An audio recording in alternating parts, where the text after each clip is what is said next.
Olha só, tem uma guerra acontecendo agora mesmo, bem debaixo do nosso nariz. E não é sobre software nem sobre aplicativos. É uma disputa pela peça mais fundamental de tudo que é digital. Uma batalha silenciosa que está acontecendo dentro dos nossos celulares e computadores, e que vai redefinir o futuro da tecnologia como a gente conhece. Todo mundo conhece a Intel, né? Aquele adesivo famoso nos notebooks. Mas e o nome que está aos poucos tomando o lugar dela? Pois é, essa pergunta é o ponto de partida para a gente entender uma das maiores viradas de jogo da história da tecnologia. Para a gente entender essa briga, primeiro a gente precisa falar do rei, o dono do campinho por décadas. A Intel não era só uma empresa de chips. Ela, por muito tempo, era o computador. Essa dupla, o Intel, que é a junção de Windows com Intel, era tipo arroz com feijão, inseparável.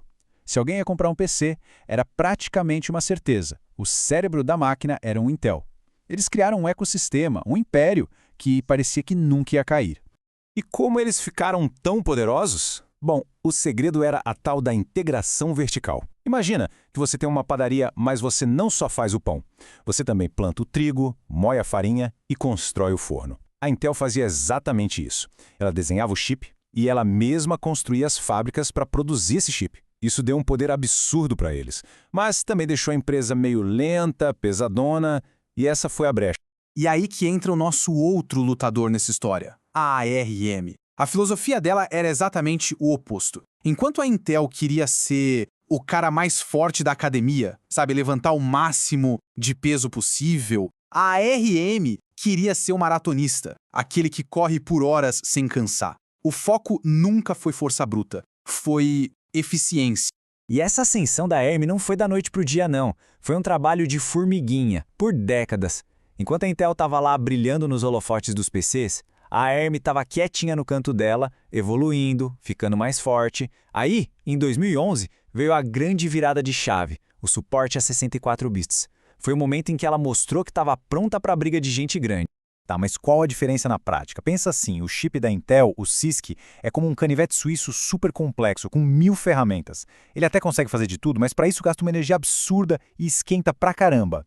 Já o chip da ARM, o RISC, é como ter um conjunto de ferramentas simples e especializadas.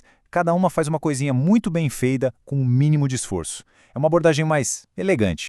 E aqui vem um momento que a Intel deve se arrepender amargamente até hoje. A Apple bateu na porta deles para fazer o chip do primeiríssimo iPhone. E a Intel, basicamente, disse, não, obrigado, isso aí não vai dar em nada. Acharam que não valia o esforço. E quem aproveitou a chance? A ARM. Aquele chip que não gastava quase nada de bateria era simplesmente perfeito. Foi a porta de entrada que eles precisavam. Aquele não para o iPhone foi só a ponta do iceberg. A partir dali, o gigante começou a tropeçar de verdade. O rei, que parecia intocável, começou a mostrar que sua armadura tinha, sim, várias rachaduras. Se uma imagem vale mais que 1000 palavras, esse gráfico aqui vale alguns trilhões de dólares. Olha a brutalidade desses números. Em 2015, a Intel valia 9 vezes mais que a Nvidia. Hoje, a Nvidia vale 41 vezes mais que a Intel. É uma virada de jogo inacreditável. E a Nvidia, vale lembrar, usa um modelo da ARM. Ela desenha os chips e outra empresa fabrica. Isso mostra que o mercado mudou, a agilidade venceu. As consequências financeiras disso são chocantes. Um prejuízo de quase 19 bilhões de dólares em um ano só. É difícil até de visualizar um número desses, né? Isso não é só um tropeço, é um tombo feio. É o som do alarme tocando altíssimo dentro de uma empresa que parece meio perdida. E o pior é que não é só sobre dinheiro. Por trás dos números tem gente, mais de 20 mil pessoas, 20 mil famílias. Isso é um quinto de toda a força de trabalho da empresa. Gente que dedicou a carreira para construir a Intel e agora está na rua. É um custo humano devastador. E o coração da crise parece ser um problema de fabricação. A grande esperança da Intel, a nova tecnologia deles, está com uma taxa de falha de 90%. 90%. Imagina só, de cada 10 chips que saem da linha de produção, 9 vão direto para o lixo. É um desperdício absurdo e um sintoma daquele modelo de fazer tudo sozinho. Quando uma peça quebra, a máquina inteira para.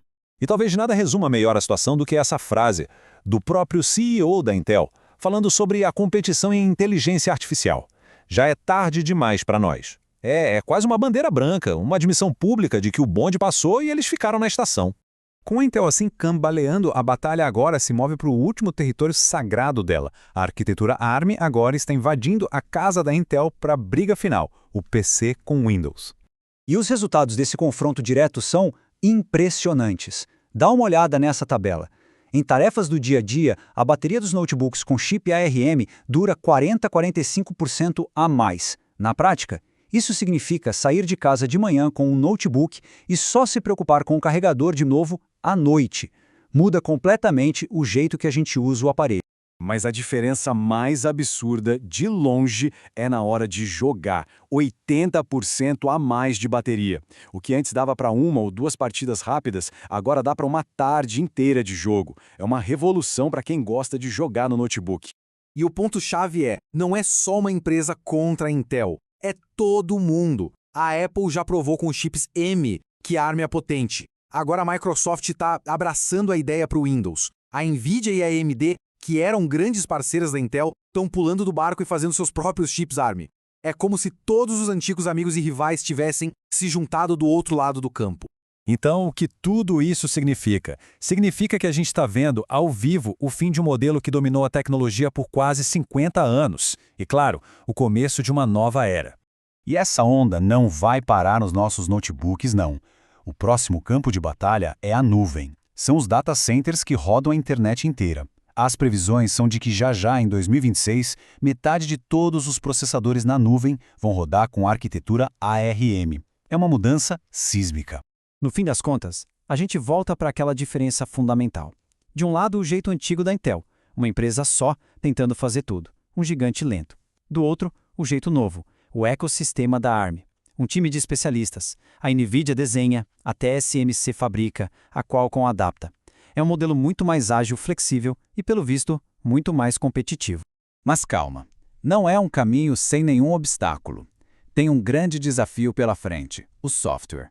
Muitos programas, principalmente os profissionais, foram escritos para o idioma da Intel. Para essa transição dar certo de verdade, os desenvolvedores vão ter que correr para reescrever seus aplicativos para essa nova arquitetura. E isso tudo nos leva a uma reflexão, né? O computador nasceu e cresceu com uma obsessão, potência, ser sempre mais rápido, mais forte. Mas talvez o futuro não seja sobre ter mais força, e sim sobre ser mais inteligente. A grande pergunta é essa. A gente construiu o PC com base na potência. Será que o futuro dele vai ser construído com base na eficiência?